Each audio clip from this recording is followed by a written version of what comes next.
And I'm just thinking, oh my God, it's only been a week and it's already broken down. Now, when you hear the name Jaguar, you're probably going to think of one of two things. Either the brand that has just rebranded and went for the more liberal, woke community, or you're probably going to think of a brand that has quite a reputation for breaking down. So in this video, I'm going to tell you exactly what happened to my Jaguar and the main mechanical issue that happens with these F-types that actually happened to me.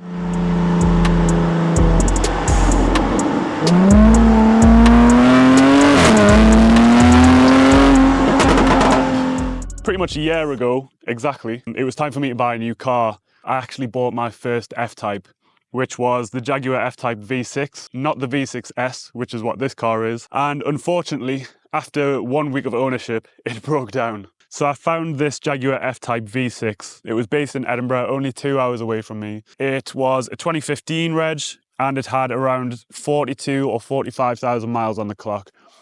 And it was up for £23,000, and I was thinking, wow, that is a lot of car for £23,000. I inquired with the dealer. Seems like a really nice bloke, very Scottish, could barely understand him, but he seemed like a top bloke. He said, you know, the car's had a lot of interest, and I was like, oof, it's the perfect spec for me. It was exactly like this, literally the exact same spec, just a V6. So I thought, you know what, I'll put the deposit down and I'll come and buy it. So I text my mate Nathan, he's into his cars, so he was happily going to drive me up to Edinburgh. So the next weekend, I think it was, Nathan took us in his Mini and we took the 2-hour trip all the way up to Edinburgh. And I remember the whole time just being absolutely giddy, the fact that I'm about to buy a Jaguar F-Type, the car that I'd absolutely dreamed of owning when it first came out. When I saw that car originally, I was like, my God, if one day I can have one of those. I still think they're one of the most beautiful cars on the road, you know, they really stand the test of time. We get to the dealership and the car is in the center of the dealership and it just looks absolutely stunning.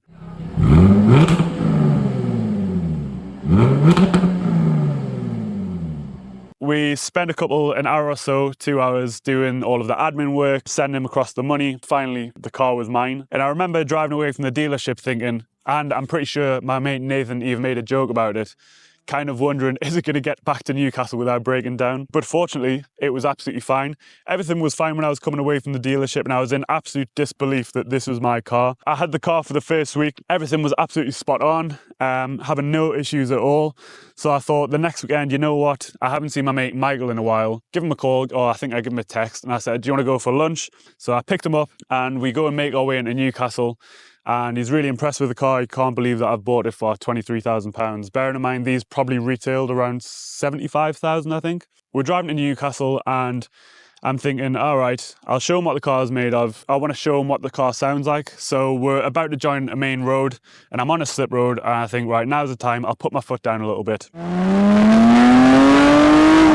When I get towards the top end of the revs, around 6,000 RPM, I just hear something go in the engine and it starts misfiring and I'm seeing a massive plume of smoke coming out of the back of the car. And I'm just thinking, oh my God, it's only been a week and it's already broken down. I mean, it's typical Jaguar. You know, Jaguar has a reputation of not being the most reliable company or brand in the world. I think if they were reliable, they wouldn't have had to rebrand and do this whole thing. But anyway, that's a totally different story. If you want to hear me talk about that, you can click on this video here. But I thought it's absolutely typical that I've bought a Jaguar and after 1 week of use, it's broken down. And I'm on the middle of a main road here and there's cars going by pretty fast and I'm literally crawling. I can barely get by. And I'm thinking I'm gonna have to pull over on the side of the road here on a really busy road. But I managed to actually get the car to crawl. It was misfiring, but I managed to crawl around 500 meters to the Shell garage, which was up the road at Redriff Bridge. And we pull into the garage, stop the car, and I'm kind of just praying. I really, really hope if I just turn the car off and turn it on again, it'll be fixed. I'm a mechanic. But that was not the case. I started the car up again, misfiring, loads of smoke coming out the back, and you could smell fuel as well. This really doesn't seem good. It does seem like the car is in a pretty bad way. So I called the guy up at the dealership and I'm like, mate, the car that I bought off you is broken. The engine's gone, something's happened.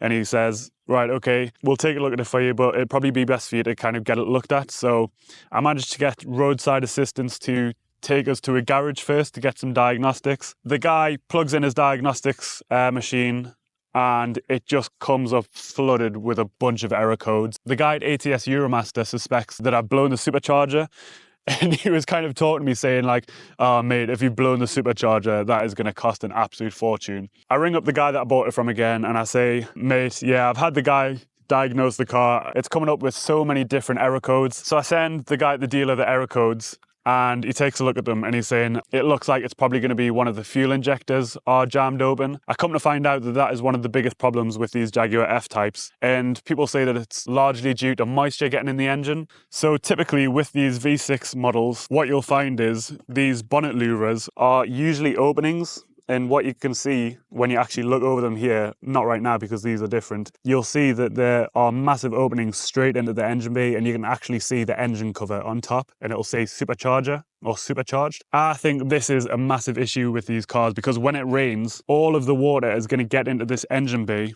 And what will happen is the water gets into here, a gap right here in the engine cover, which allows the water to ingress into the fuel injectors, which are down there. And this is why the fuel injectors seize up. And one thing to look out for when you're taking a look at buying one of these cars is these rubber kind of covers here. Sometimes you'll find that the covers kind of like pull away here and the water will basically ingress into these holes here, and that is not what you want. If you do have to basically have these fuel injectors changed, it is quite a big job because Jaguar have not made it easy to get into them.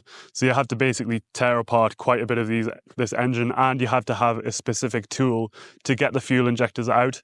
Otherwise you break them, as many people find out when they try and change them. There's a couple of things that you can do in order to combat this issue. And one of the things that I've seen people do with these cars is actually cover up this gap here. Some people literally do with like tape or something. I always thought there's probably a gap in the market to have these engine covers redesigned because there's no reason that you can't basically have that line continue straight over there. I personally haven't done that because I don't think it would look good, first of all. And I think if you do what I did, you won't necessarily need that. Hopefully I'm right because I haven't actually had any issues since I've owned this car. So the change that I opted to make was not covering up the engine cover here, but what I opted to do was actually change the bonnet vents. So typically when you buy a V6, the vents that you will get will be the crisscross, very open, pretty much gaping holes in the bonnet. And I do think they look very cool. However, I don't think it's worth allowing that water to ingress into the engine because you're just asking for problems basically. So what I did is I swapped them out for these ones, and I believe these only come with the V8 models. And what they basically do is they don't allow much water at all. They probably do still allow a little bit water in. There are actually tiny little holes, if you can see in there. You can't really see it, but there's two tiny little holes there. But for the majority, no water is actually going to get in there. And I've been driving this car for the last year now and haven't had any problems with water ingress, haven't had any mechanical issues. So if you are going to get one of these cars and the bonnet vents come and they are the very open ones, I would definitely recommend swapping them out for the V8 hood vents. God, this car is absolutely filthy. Luckily in the UK for us, if you're buying from a dealership, you have consumer rights, so you have that as protection. And what that basically means is if there's any problems with the used car that you've bought within the first 3 months, you can pretty much send it back to the dealership and say, I want my money back. So at this point, that is exactly what I was thinking. So I ended up giving them the car back, getting a full refund, and pretty much learning from my mistakes. One thing that I was really grateful for was the fact that it actually happened so soon. I would hate for it to have happened once that consumer protection had run out. And I think the warranty was up to 6 months. So had it have happened after that 6 months, then I would be liable to pay to fix the car. So I would definitely recommend that you get a warranty for your used cars. Now, fortunately or unfortunately for me, that was not enough to deter me from buying one of these cars. Hence why this one is here. It's been absolutely spot on, so I would fully recommend that if you are going to buy one of these cars, the number one thing that you need to look out for is how well it has been maintained with its service history. Ideally, it's going to be full Jaguar service, or if not, Jaguar specialist independent service centres. I would still highly recommend anyone to buy one of these cars. They are absolutely stunning to drive. I know there's the whole fiasco about the rebrand. Me personally, that's just a completely different entity to what this car is. I hope you've enjoyed the video. If you have, please do like, subscribe, share, whatever. If you've had one of these cars, I would like to hear if you've had any issues with them. Please do leave a comment below. But other than that, hope you've enjoyed it, and I will see you next time.